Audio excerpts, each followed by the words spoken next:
नमस्कार सर, मेरा नाम राजू है। अभी डिफेंस में आर्मी, एयरफोर्स, नेवी में एक लेटर जारी हुआ है कि 5 लाख से ऊपर जो भी सब्सक्रिप्शन प्रोविडेंट फंड डीएसओपी में करेंगे वो पैसा आगे 5 लाख के बाद टैक्सेबल माना जाएगा।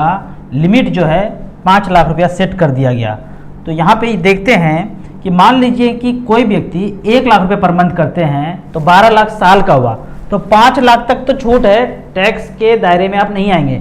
लेकिन जो 7 लाख रुपया बचा, तो मान के चलिए कि आप प्रोविडेंट फंड में ना करके, डीएसओपी में ना करके आप बैंक में एफडी करने जा रहे हैं, और उस 7 लाख पे जो टैक्स आएगा, जो इनकम पे टैक्स आएगा, जो गेन होगा, वो 30% टैक्स देना ही होगा। तो मैं ये कहता हूँ, ये तामझाम से बचने के लिए अगर आप जैसे ही नौकरी में आते हैं ना, 3 साल 4 साल के बाद भी प्लानिंग करते हैं, 5 साल के अंदर प्लानिंग करते हैं, तो मैं ये बोलता हूँ कि बेसिक का 6% जो मिनिमम होता है ना, उतना ही कटना चाहिए, उसके आगे नहीं कटना चाहिए। क्यों नहीं कटना चाहिए? सिंपल सा कैलकुलेशन जिनके दिमाग में आ जाएगा वो कभी भी डीएसओपी में, प्रोविडेंट फंड में पैसा जमा ही नहीं करेंगे।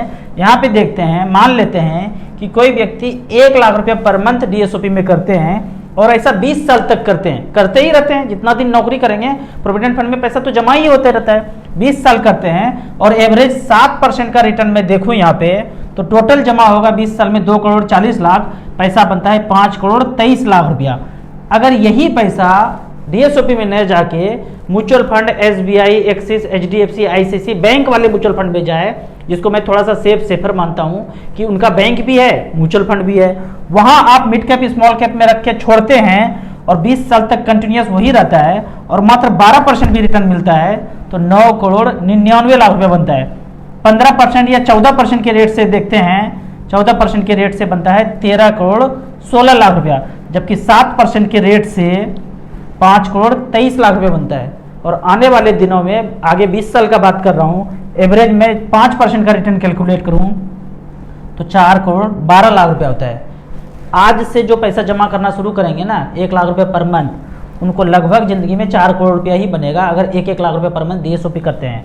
वैसे स्थिति में अगर मार्केट में, म्यूचुअल फंड में, इक्विटी में पैसा इन्वेस्ट करते हैं और 12% भी रिटर्न मिले तो 9 करोड़ 99 लाख रुपया, लगभग 10 करोड़ रुपया बनता है। और यहाँ टैक्स कितना जाना है?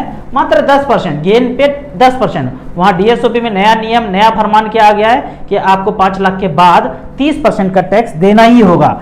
इसको देखते हैं कि ऐसा होता क्यों है। मान लेते हैं कि हमारे देश का जीडीपी 300 लाख करोड़ है, 3 ट्रिलियन, मतलब हिंदी में अनुवाद करेंगे तो 300 लाख करोड़ आएगा। इसमें 50% हिस्सेदारी तो बेताज बादशाह का है। बेताज बादशाह कौन है? मैं बार बार वीडियो में बोलता हूँ, उस बेताज बादशाह का 50% हिस्सेदारी है जो आज़ादी के पहले से चलता आ रहा है। 50% अगर उनका हिस्सेदारी है तो 150 लाख करोड़ तो उन्हीं का हो गया। जिस काल में जितना भी था, लगभग 50% उसका हिस्सेदारी था, तो 300 जो आज का है लगभग 150 लाख करोड़ तो बेताज बादशाह का है। अब वो चाहते हैं कि 300 लाख करोड़ से ये हमारा इकोनॉमी 6 ट्रिलियन का हो जाए, तो 600 लाख करोड़ का हो जाए। जब 600 लाख करोड़ होगा तो उसका 50%, 300 लाख करोड़ तो बेताज बादशाह का होगा। तो वो चाहते हैं कि आप बैंक में, पोस्ट ऑफिस में, सेफेस्ट जगह पैसा ना लगाएं, आप मार्केट में पैसा लगाएं। मार्केट में लगाएंगे तो तेजी से ये 600 लाख करोड़ होगा।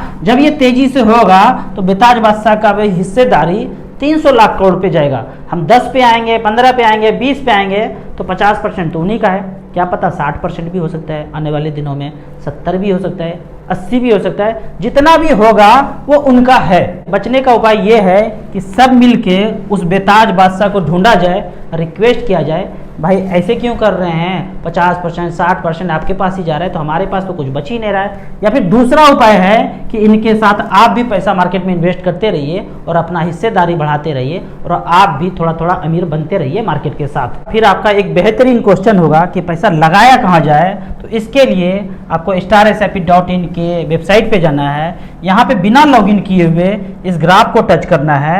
लास्ट 10 ईयर्स में देखेंगे मिड कैप का रिकॉर्ड, तो 50 लाख वन टाइम का वैल्यू, ए वन टाइम 50 लाख लगाया एचडीएफसी मिड कैप में, 2 करोड़ 79 लाख रुपया बनाया है। रिटर्न चेक करेंगे तो 18.76% का कंपाउंडिंग रिटर्न पिछले 10 साल में दिया है। कोटक इमर्जिंग ने 50 का वन टाइम का 3 करोड़ 12 लाख रुपया बनाया है। एक्सिस मिड कैप ने 50 लाख का 3 करोड़ 13 लाख रुपया बनाया है, जबकि निपॉन इंडिया ग्रोथ फंड का बात करते हैं 50 लाख का 2 करोड़ 38 लाख रुपए बनाया है। ये तो मिड कैप कैटेगरी का फंड है। अगर हम स्मॉल कैप कैटेगरी का बात करते हैं तो SBI स्मॉल कैप ने 50 लाख का वन टाइम का इन्वेस्टमेंट का वैल्यू है 4 करोड़ 88 लाख रुपया, 25% का एवरेज रिटर्न दिया है। जबकि निपॉन स्मॉल कैप ने 24% के रेट से 50 लाख का वैल्यू बनाया है 4 करोड़ 59 लाख रुपया। DSP स्मॉल कैप ने 50 लाख का 3 करोड़ 58 लाख रुपया बनाया है। तो ये कुछ फंड है, आपके पास टाइम है, ज़रूरत नहीं है पैसे का, बच्चे छोटे हैं, रिटायरमेंट का एज काफ़ी ज़्यादा है, घर आपको 15-20 साल के बाद बनाना है। ये बड़े बड़े फाइनेंशियल गोल जो बाद में आना है, 10 साल 15 साल 20 साल के बाद आना है, तो बेहतर है आप अपना पैसा DSOP में सेफर जगह ना लगा के मिड कैप स्मॉल कैप में रखेंगे तो आप वो पा सकते हैं फाइनेंशियल फ्रीडम जिसकी आपने कल्पना नहीं की थी। आप डरते हैं म्यूचुअल फंड में पैसा लगाने से, इसीलिए आप यहाँ पे डाल नहीं पा रहे हैं और सारा पैसा DSOP में लगाते हैं। जबकि थोड़ा सा अध्ययन करेंगे, थोड़ा बहुत वीडियो देखेंगे यूट्यूब पे, तो समझ में आ जाएगा कि सब कुछ सेफ है। ऊपर नीचे मार्केट होगा, वो ऊपर नीचे आप 20% दे दीजिए कि पैसा लगाया 20% कभी भी स्वाहा हो जाएगा, लेकिन आप 10 साल बने रहेंगे तो वो पैसा फिर से ऊपर आ ही जाएगा। 20% हमेशा गिरावट में नहीं रह सकता है। अगर 10 साल ऐसा गिरावट में रह जाए तो सारे बैंक दिवालिया कर जाएंगे, क्योंकि बैंकों ने भी पैसा वही मार्केट में लगाया है, तो वो हमें रिटर्न ब्याज कैसे देंगे। आप यहाँ पे एक चीज सोच के देखिए, जो 1 लाख रुपए पर मंथ DSOP में लगाते हैं वो आपको 7% रिटर्न दे रहे हैं, तो उन्होंने पैसा कहाँ लगाया होगा? क्या मंगल ग्रह पे जाके लगाया होगा?